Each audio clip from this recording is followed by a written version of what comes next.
Welcome, everyone. We're excited today to be here as a panel to talk about the ABCs of UEM, understanding UEM and how it fits into your business.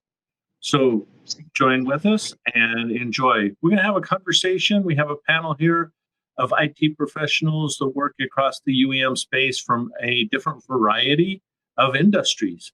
These guys will give us some of the insights and thoughts that they have as they select UEM solutions, as they implement them, and as they work toward optimizing those investments they have inside of UEM. So with us today, we have Robert, Jesse, and Brian. Would you guys like to each take a moment and introduce yourself? Robert? Robert Nostrum, Senior Director of Infrastructure Engineering for Anywhere Real Estate. Anywhere is the parent company of Coldwell Banker, Century 21, ERA, Sotheby's, Better Homes and Garden, Parkland, pretty much all the familiar real estate companies that you've all heard of are all under that same umbrella.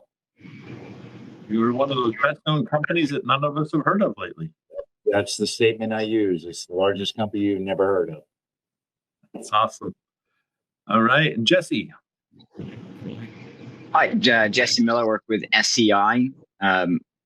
I work in the ITXM space. So I kind of work with a large umbrella corporation as well. I'm in the death services industry. We are the largest death services company in the world, and also we have kind of also one of those big no-name companies. So we work both with the Neurons for UEM platform, also do some mixing over to the ITSM and asset management space, big asset management space as well, and in the spend space. But yeah, we have a fairly large, like in the 50,000 endpoint space, and doing a lot, and been doing it with Ivanti a little over 10 years now. Yeah. Awesome. And Brian. I'm Brian Sherrill. I'm the Enterprise Systems Manager for UMC Health System in Lubbock, Texas. We're the Lubbock County hospital here in Lubbock County. And we have probably about 3,500 endpoints in our workspace that are managed. And then we have a lot more biomedical devices and other things that can't be really affected or managed in maybe a traditional sense. And so it's all healthcare focused and things of that nature. So yeah, excited to be here today. Thanks for having me on. Yeah, thank you, Brian. And man, your environment's very intriguing as we learn about your medical IoT devices, which really are running a version of Windows, but you have to treat them as IoT. So very fascinating world of the device view. Well, I'm Rex McMillan. I'm the host today. I've been in the UEM space for over 20 years. I've had a lot of opportunity to work with these guys and learn from all of you guys out there in the UEM space. So thank you very much for all of the help. And we'll jump right in today as we talk about UEM. And before we get into the panel, well, I'll set a stage a little bit of some of the things that we see. And we had a discussion as a panel previously, kind of some of the things that we feel like are going on in the market. First off, there's the everywhere workplace. Now, everywhere workplace doesn't mean like, hey, a few knowledge workers are working from home like I am today, but it's a lot bigger than that. We've seen that the work has to be done everywhere. We see places like warehousing, frontline workers that were never connected, now are fully connected. They're really coming into that digital era. And their devices and the capabilities required really propel the business. So we see that people want to work anywhere, have access to the right information, and we're pushing devices into new locations and new capabilities, really helping transform businesses. Now, as we talk about this new devices and these devices coming everywhere, that's really caused an explosion of devices and endpoints and data. Some of the statistics that are out there, 50% of the enterprise data is going to be generated at the edge. Now, that's a really big change as we talk about where data is created, transmitted, and has to be secured. No, none of our environments will want that data to be leaked. We also see an explosion of devices. So as we see these devices grow, we see the amount of data really comes down to this. Hey, do we know about all our devices? Do we have them managed? Do we have them secured correctly? We can't manage and secure them if we don't know about them, and we can't do it if we don't have the right devices. So as we talk about our UEM today, we're going to be talking about, hey, as we see these transformations occurring in businesses, what does UEM have to play in that market? So with that, we're going to jump right in to some panel discussions. So first off, while we're starting out the conversation, we have a quick poll for those of you online. And first off, what's your role in the business? What do you do today? What's your role, and where does it go? So while they're talking about that, when we talk about UEM, sometimes we think about critical capabilities, etc. But how does a company really embrace UEM as a business tool, not just an IT tool? Brian, any thoughts around this? Yeah, I mean, there's so many different facets of the business that can use information around endpoint management and what's going on those endpoints. I mean, it's essential to IT security or IT infrastructure, the department that I work in, but IT security can take advantage of that. Accounting can take advantage of that to understand where our spend is. We don't lease assets, we purchase them, but we can, accounting can keep a tight rein on that. We have notification systems, and so marketing can take advantage of that to get notifications out about what's going on around the business, and that kind of ties into making sure that we're managing and have those agents out on our endpoints. And so that's just a couple of different things. There's a lot of different opportunities for all facets of your organization to take advantage of a strong UEM program. Any other feedback, Jesse, Robert? Anything you'd like to add to that? Absolutely. I think I'll piggyback off of what Brian said there. Really, the data that comes from your UEM product is that's what's critical for the business. So your security profile strengthening, where your assets are. So anywhere, we pretty much started with all the UEM data, feeding it into CMDB now. And once you have that data into CMDB, you can pretty much transform that into hardware asset management, where we put automation around things where if we lost access to a device that we knew that we purchased, it's an incident, it's a support ticket. What happened to that device? Why isn't it reporting in? And kind of going with that. So the data that comes from the UEM product alone is critical to the business. But then, as a support tool, it's also, our backbone. Yeah, I mean, just to add on to what you're saying there is that it's a unified endpoint experience, right? And we talk a lot about that as an experience, right? We use it more as a business level tool than just an IT tool. And that's more of the shift that we've seen over the last, I would say, the 10 to 15 years. And in Rex, we've seen a lot of the work that you guys have done of making sure we can do it as a business tool. At SCI, we have a lot of different business units that use different features, maybe not the entire suite, but different features, such as allowing HR to do a remote control session to help a new employee onboarding. Right. And that's something you wouldn't think about in the past. And that's a great experience. Yeah. And an endpoint isn't just your laptop or your workstation, but it's your tablet, it's your mobile phone, it's your smartwatch. And that experience of making sure that the customer, the employee is having that, because that machine is the sharpest tool they have to do their job. And if it's not a sharp tool, then they're not being effective at whatever the end goal is for them. And then on the flip side is if it's not a sharp tool and they can't do their job well because their tools aren't sharp, then their sentiment is low, and they have a low sentiment and they're not producing well. And it just kind of all rolls downhill. And the more tools we put in the belt, and the better tuned those tools are, man, the company's just rolling forward, and the better the sentiment, the better the everybody feels about those tools. We're just all on a great playing field there. So that's just kind of the way we've evolved. And with that everywhere workplace, it's not like I said, the mobile phone, your watch, or laptop. You could be working at home, or we could be traveling to the lake house or whatever for vacation, and we still need to get work done. And now that we can meet those deadlines or do whatever we need to do, and it's not the world, we can work and understand the world's not going to stop, and we can help people. We can get it done.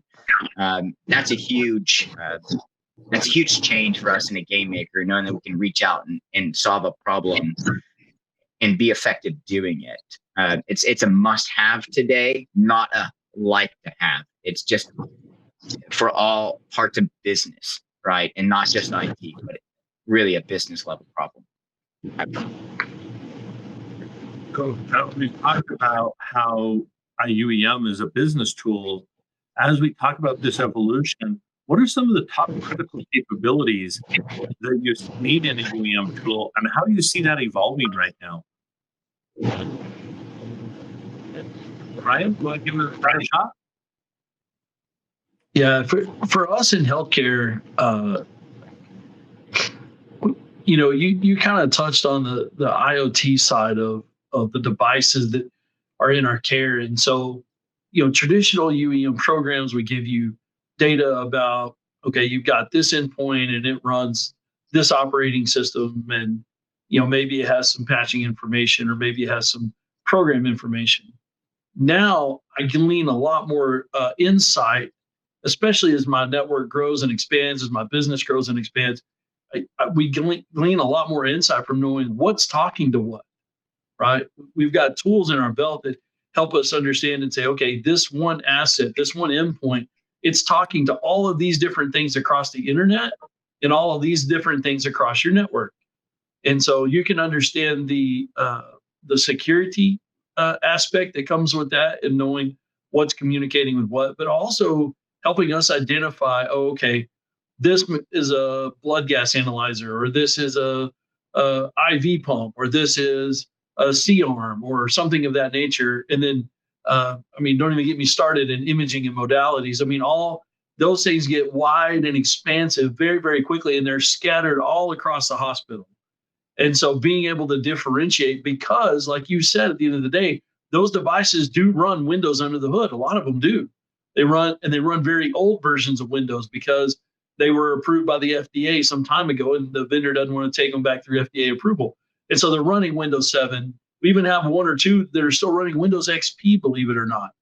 Knowing that those are out there, and knowing that we need to protect and secure those in a manner so that they're only talking to what they should be talking to, that's a key critical component of UEM for us that has grown.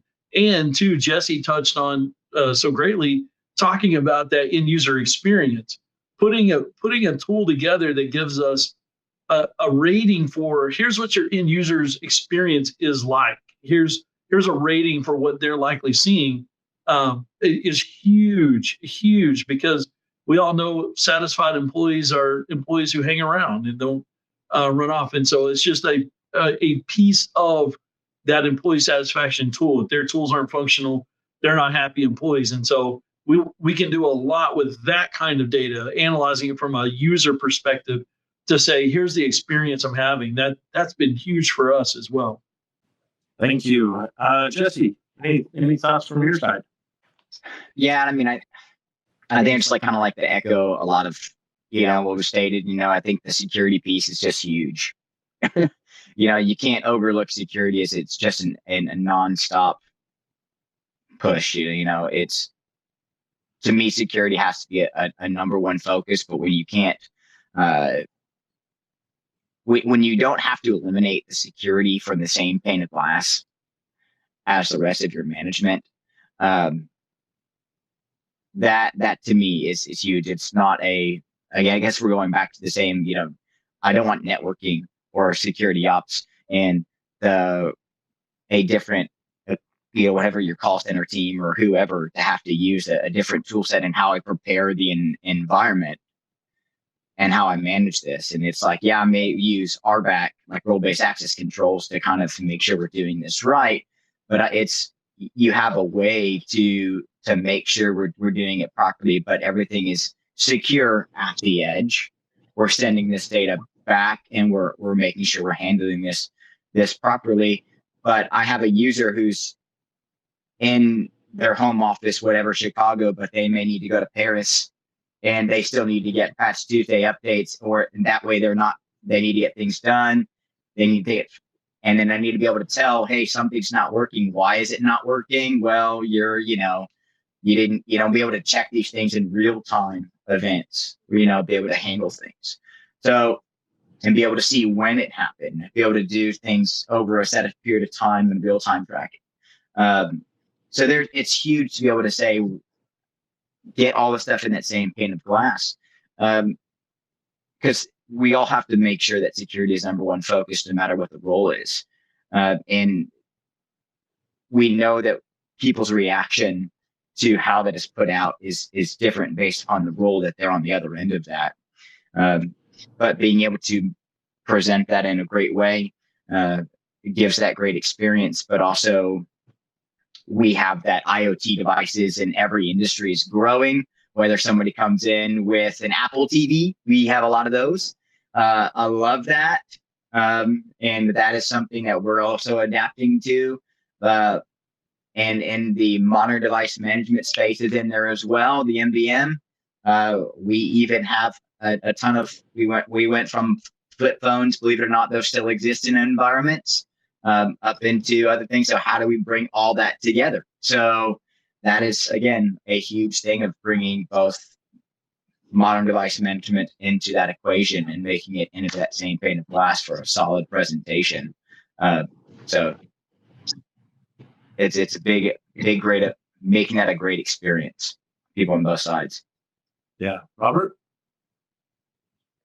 The only thing I'll add to what they were saying is, we used to do unmanaged device discovery. What is on our network? But as they both hit on, our network is not what's behind closed doors anymore. It's out in the world. And how do we manage them? How are we connecting with those devices that we're pulling all the data back for telemetry. We're pulling all the data back for management capabilities. I think Jesse said earlier, giving those remote control capabilities to other groups. Being able to manage our devices anywhere in the world is really key. And that was something that we had, fortunately, an early jump on. The company changed its name to Anywhere to reflect that we are anywhere, right? We're not behind closed doors, wherever around the world that you want to be. But we have people or we have offices. So being able to manage those devices wherever they are is critical. And whatever they are, as Jesse said, IoT devices, we have to find some way of managing. So if it's MDM or if it's straight Windows or an Apple device that we put a client on. Awesome. I think we've heard that really the critical capabilities, as you described there, our environments have changed. Our need to discover is still the same, but the capability of discovering has to fundamentally change because the environments have changed so significantly. So as we talk about UEM, knowing that we have to discover, manage, and really try and secure all these devices, how do you show success? What type of KPIs do you use? How do you talk about ROI? If you don't mind, Robert, why don't we start with you? It's actually a good question. We actually use quite a few KPIs for our Unified Endpoint Management, and a lot of it is based around return on investment. So we use our endpoint management system to script repetitive support fixes and present it to in self-service. So if there's repetitive support functions that we see, and we'll post it in self-service. So when the user calls into the support desk, it's actually readily available. They just say go into into the portal manager and run this, and it actually does. So we track that. We track where we are on Windows 11 ready. So we track where we are on the support hours saved by remotely doing things. So and obviously the big one is KPIs on patching, vulnerability, and everything. So we have a KPI meeting every month, that pretty much to determine, or actually to show the business this is what tool and we are doing for it. Brian. So for us, one of the big things that we wanted to be able to see was we wanted to see progress over time. How much progress have we made? How better are we doing? And so we started tracking on new vulnerabilities that are introduced, vulnerabilities that are resolved or remediated, and then how many of those have changed or unchanged over time. And so when we started tracking that, we saw that for a while we weren't trending in the right direction. We weren't resolving as many that were coming out, and we weren't moving unchanged vulnerabilities down. And so one of the big detractions there was, we're using one system for deploying, we're using one system for reporting, and then so we really had to bring some synergy together between our operations team and our security team to say, okay, from a security perspective, you're analyzing what's in the environment, you're doing the reporting on what's been patched. How does your system work and function to report on that? And then compare that to our system that we were using to deploy the patches. And are we looking at the same thing? So ultimately what it caused us to do was formulate a more standing meeting monthly to say, okay, here are the patches that were released by Microsoft, and here's what we're going to be scanning for to make sure that we're deploying the right things. Or, hey, there was an out of bounds patch that came out. We need to make sure that's deployed and we understand when it's deployed, and then we can start querying on that. It also did a lot for us to help us clean up old and dirty data. The problem with CMDB is that it can get very unruly and very outdated very quickly if you don't do a good job of managing that data. And so part of a good, strong UEM program is managing that UEM data, managing your CMDB. And that's a hard thing to do. It's a hard thing to accomplish. And so anyone who says they do it well, take good notes from them.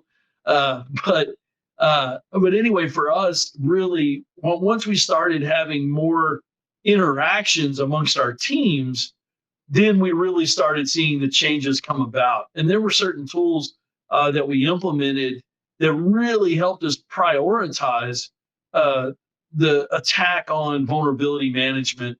That was Ivanti's risk sense. We were taking a demo of that, or RB or VM now, but we were taking a look at that. They gave us a demo of that, and that really helped us prioritize the vulnerabilities that we were looking at. And we saw our metrics for what we were measuring go through the roof. I mean, it was incredible. So, the right tool set aimed in the right direction, along with a coordinated team or teams of people, can really help you start moving the needle on the things you care about. Yeah, those are some critical KPIs and the business decisions you've had to make. Jesse, anything to add?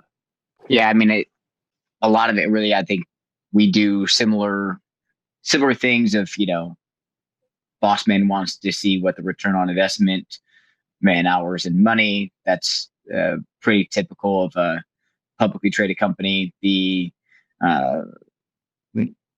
One of the things always is reporting. Reporting is a really big thing for us this year. Everybody wants reports and more reporting. Every day it feels like it's another report. And so we are making sure, I guess, to add to that point, of the data is clean.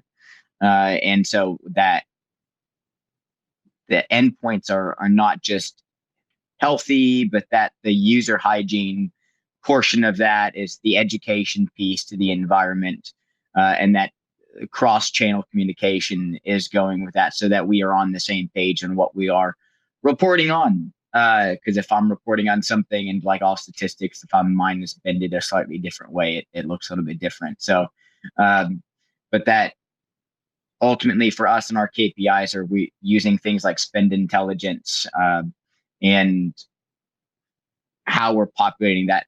A lot of what we're doing back down for the use in ITSM, for one-click resolutions, and some of the reporting we're getting out of extraction for like things like UCCX for call times, and how are some of the things we're doing for times waiting on hold for and call drops or things like that. The wait times going down. How are we mixing and matching all of that stuff in our call centers? So a lot of those for those KPIs. So again, that's return on that investment for those bots and the healing on the edge for how often are those bots working to resolve those, and the reporting from those bots and what value does that bring to the environment. And the more of that we have, and then are we building like a reverse onion approach, starting small and building out to that, to where we have the ability to almost replace like 40 hours worth of man time per location a week, and just healing action, so those kinds of things, and we can show that, and those kind of things are valuable.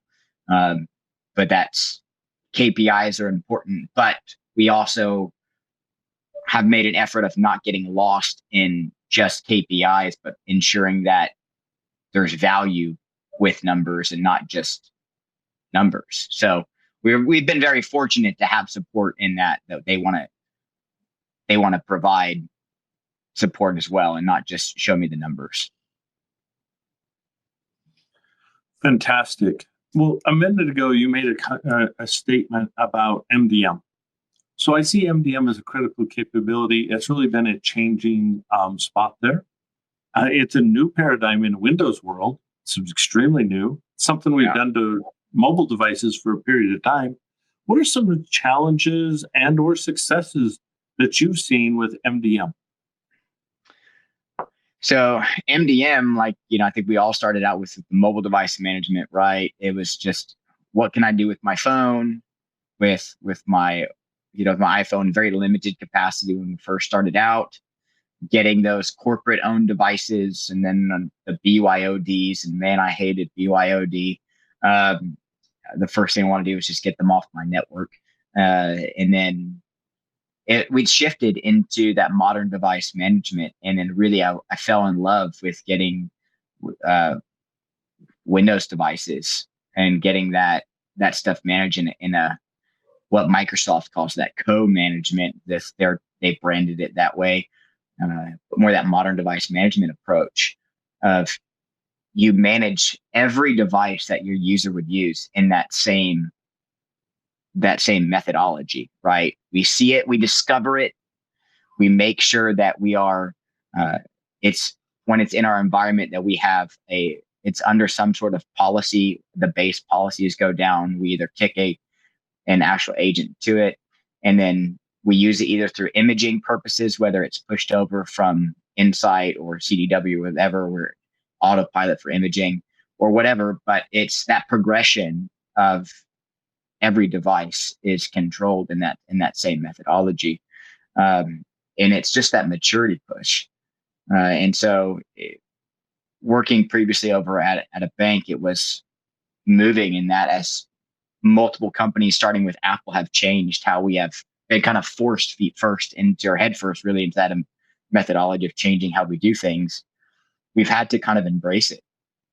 It's more of that modern device management, and not just, I only do it for my mobile, because you can do so much more of how you provide that better experience through MDM versus just agent-based controls.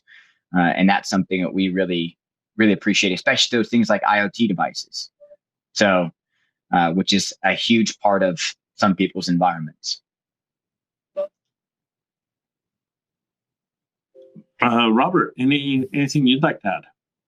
Yeah. So For me, I've been following MDM for a while. It's something that I truly feel is changing the world in the way we did things.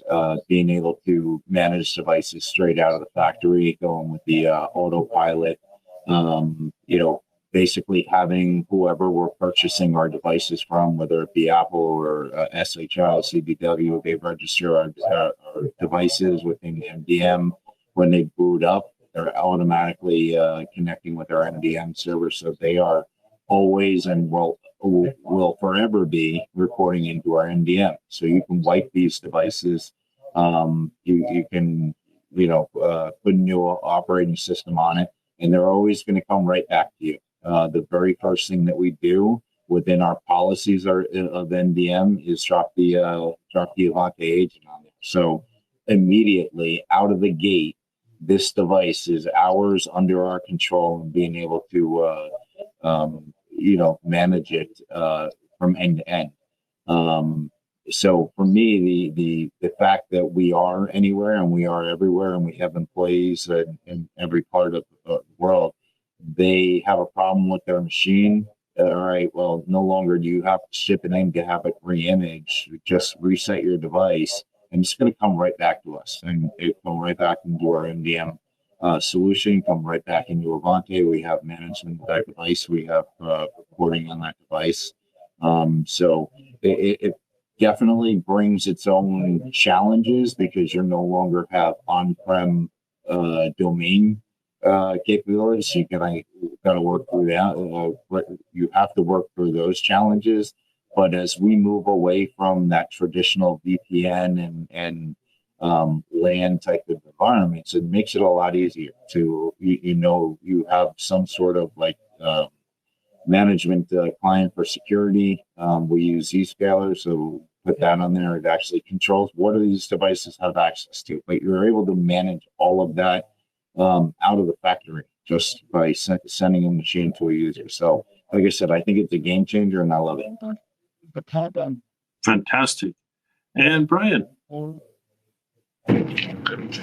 Yeah, just to echo kind of what Robert was saying, your device is your device, no matter what happens. If it gets lost, stolen, someone tries to take it, do something malicious, like he said, it comes right back to you. And that's, I've been in IT for over 20 years, way back in the days of Norton Ghost.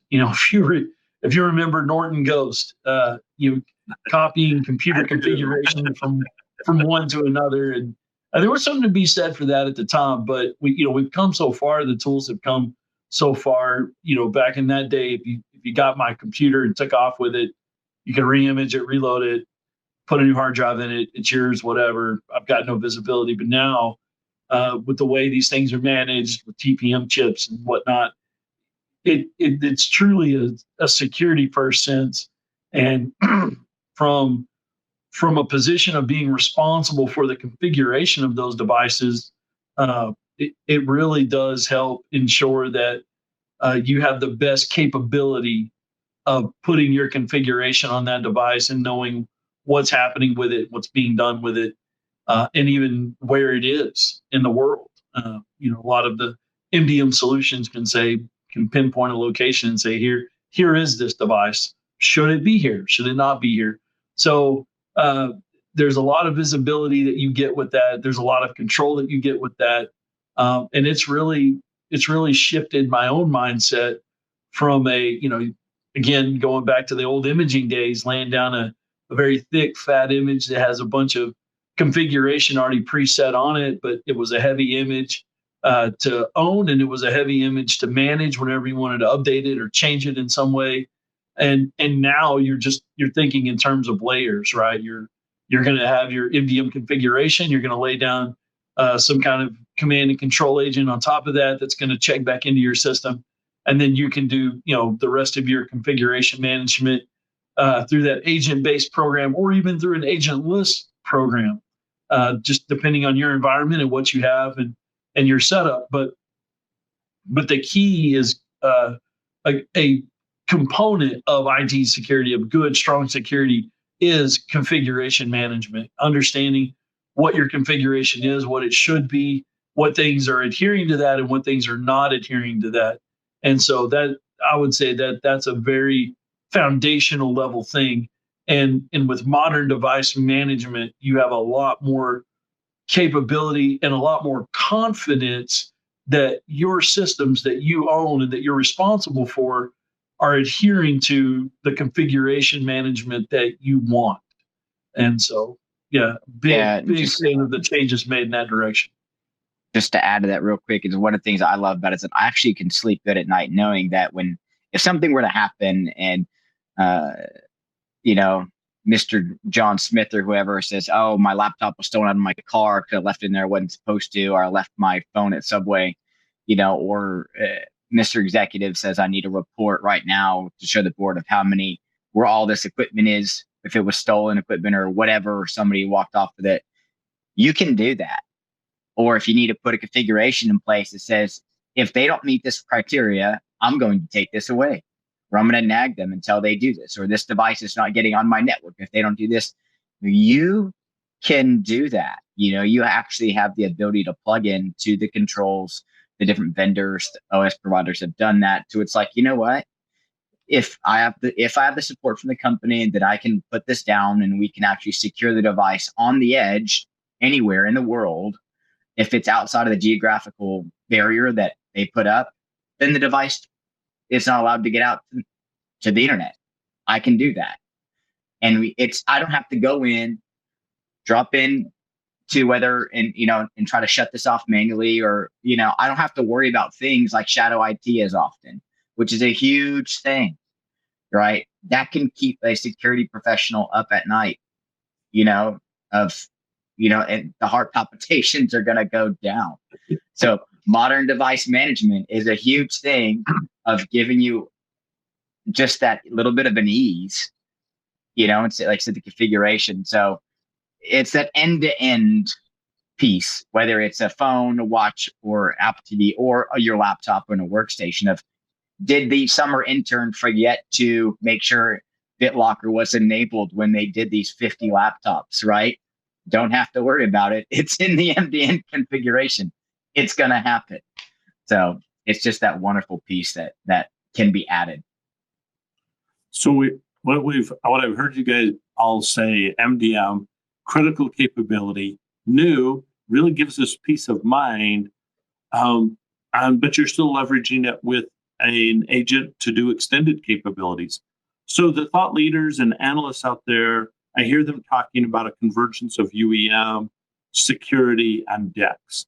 As they look at this convergent, what is you guys' thoughts? How quick is it converging? And what's the value there? Do you want to start, Jesse? Yeah, this is a growing. I think it's a growing convergence. I guess it's going to be one of those things that I would say it's more like a late teenager, young adult type of growth, right? It's something I'm looking forward to how it's going to change. But as some of the larger names in the industry, the Apples, the Microsofts, they continue to push their changes through. I think the other major vendors that are alongside of them, like the Ivantis, will continue to change in that space as well. So it's one of those that it is maturing, and it's something that we have to pay attention to as IT professionals in this space. And you could probably buy one of those things. You could get a great DEX tool, but you can't act upon that. Great, I can find out that this machine doesn't have antivirus on it, and so the user is complaining because they're getting pop-ups, but I can't do anything about it. I believe that they're showing all these things connected together because more and more we need to be able to act upon these things together. We need to be able to automate the response to all of those things together, and heal those things on the edge and provide a unified front for a better experience. But it's something, and it's, like I said, that is growing, and I would expect to see changes coming forward over the next few years, and we need to pay attention to it. Makes a lot of sense. Brian? With DEX, I love the concept of DEX, But pre-2020, we never would have considered DEX, right? We didn't really care what our employees thought about how their computer ran. I mean, they might call the service desk, they might have a complaint, we might go respond to it, but it wasn't something that we wanted to analyze from is this an employee satisfier? And maybe I've just worked in more traditional, we don't care about your companies and places, but really, when it comes down to it, with the Great Reset and all of that came with COVID and during that era, we started caring about employee retention because employees were like, I'm not going to put up with just mediocrity anymore. And that's going to drive decisions about whether I continue to work here or not. I'm not saying people are leaving where they work because their computer doesn't perform well, but it does play into that decision. And so now we find ourselves in an area where we're focused on that. Also, too, if you look at commodity hardware, it's gotten so cheap, right? If you had a laptop with 8 gig of RAM, man, you were like smoking, and that laptop set you back $3 to $4 grand. Now you can get a laptop with 64 gig of RAM for less than $1,000. And so because of the commoditization of hardware, you've got less efficiently written software. And so all of these convergent things come together, and it's like, how is this really performing, and how does this play into employee satisfaction, and how does that play into business decisions that we make? And so we look at DEX now, and to see that in combination with security, Tom, was you put down security controls on a computer, you're going to really stop the user from doing a whole lot. Now we can do security controls. We can encrypt a computer without crippling a user's performance, thanks to being able to have more hardware in the system. And so bringing all of these ideas together of security, user experience, the hardware is there. It's finally arrived at a point that allows us to have the best of both worlds. And so we're finally at a point where we can look at all of that together and say, okay, how do we have the employee satisfiers, and how do we have the security component to this? And so I love the convergence of this. You're seeing it in other areas like, a good example was DevOps, right? You saw a mix of development and operations come together and really had a huge shift in the way that programs were developed and deployed. Well, then you added the security component to that. You got DevSecOps, and you have things like NetSecOps. So it only makes sense that we start looking more holistically across IT and start combining our view of how these things work. So it's very much front and center of the IT landscape as a whole. And if you haven't started looking at it, then DEX is definitely something you should start reading about and start thinking about in your own environment. All right. Well, kind of one last wrap-up question here, and maybe we can start with Robert. The big top topic of the year has been AI. As we talk about AI, how do you feel like it's going to impact your worlds? What's your expectations, and what do you expect to change in the UEM market? So that's actually a really interesting question, because AI is being talked about everywhere. It's the first thing that comes out of everybody's mouth in any business conversation now. And how are we going to utilize it? How are we going to leverage it? How are we going to secure it? So in the UEM market, I think really piggybacking off of the DEX scores and the data and the telemetry of the information that comes into our UEM product, you're going to be able to ask in natural language very simplified questions of how many devices have this, or what are the trends happening in to our devices, and I think that's really where a lot of things are going to go, because AI is so dependent on data, and a UEM product pretty much for years has always given us so much data that we really didn't know what to do with all of it.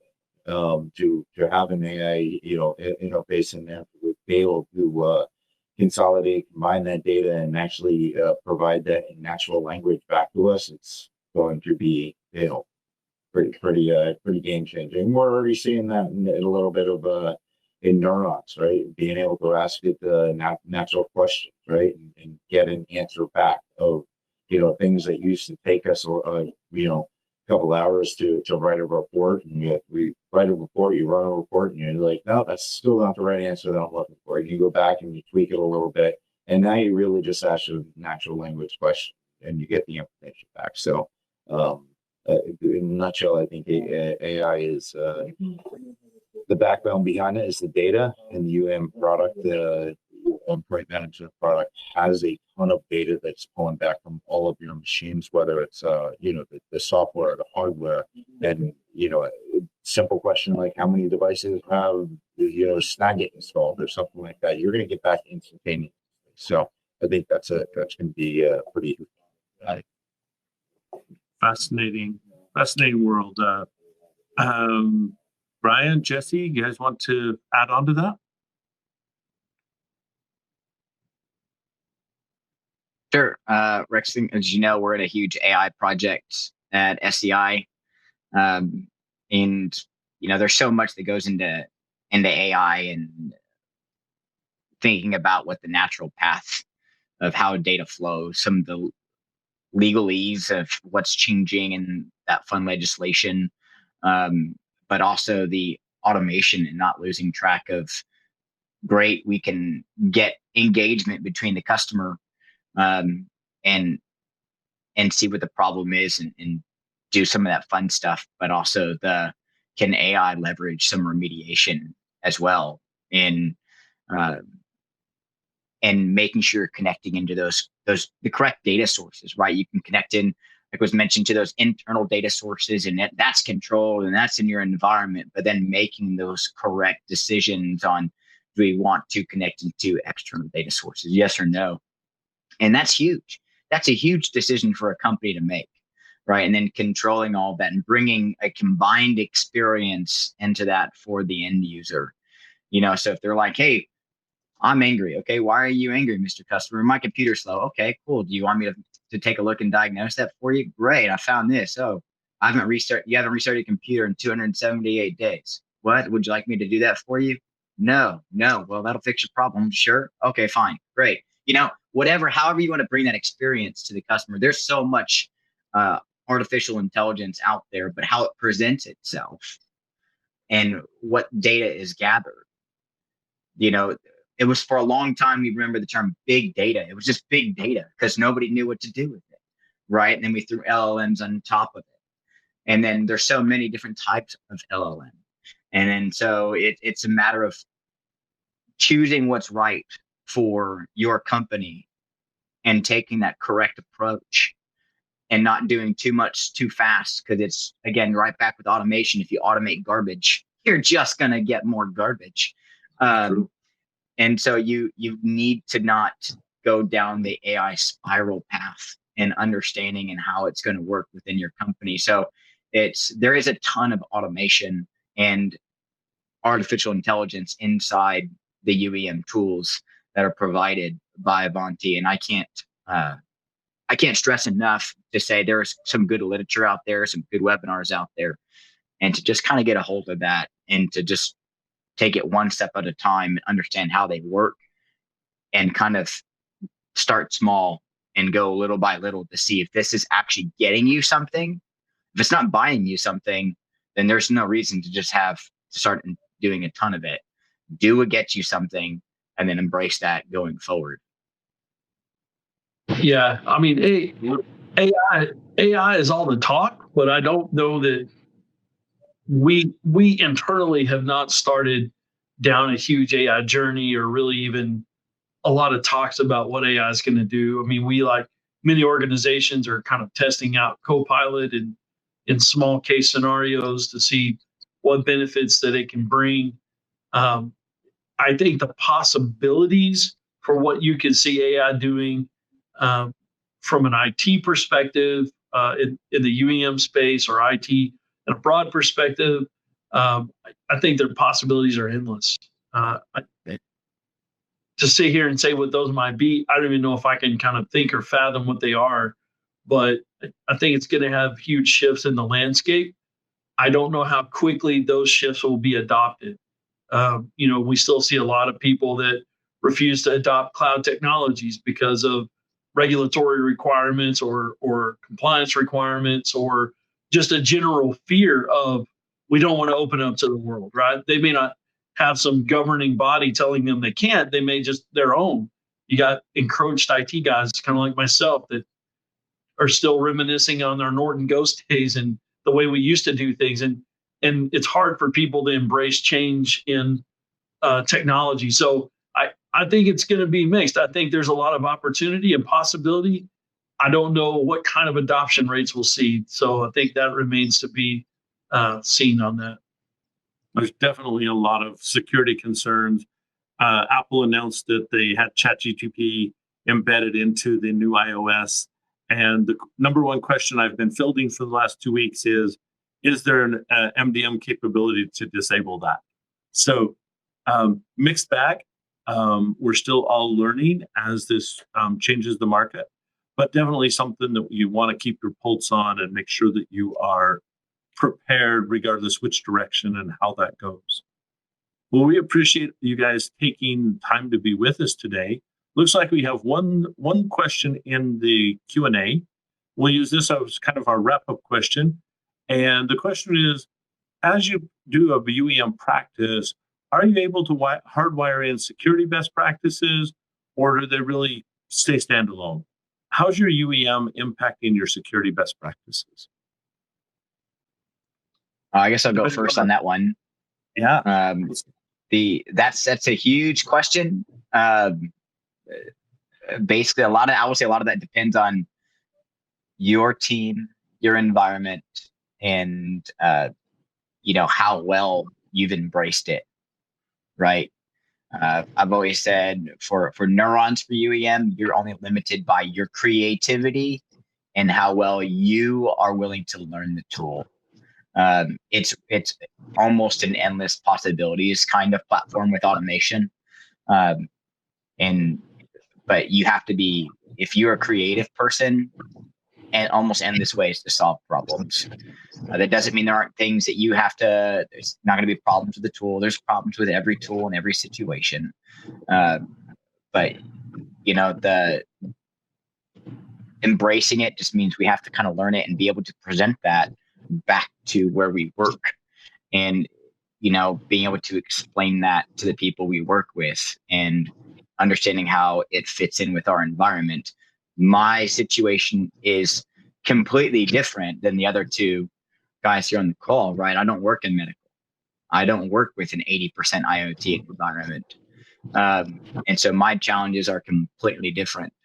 And so understanding how that fits and is different.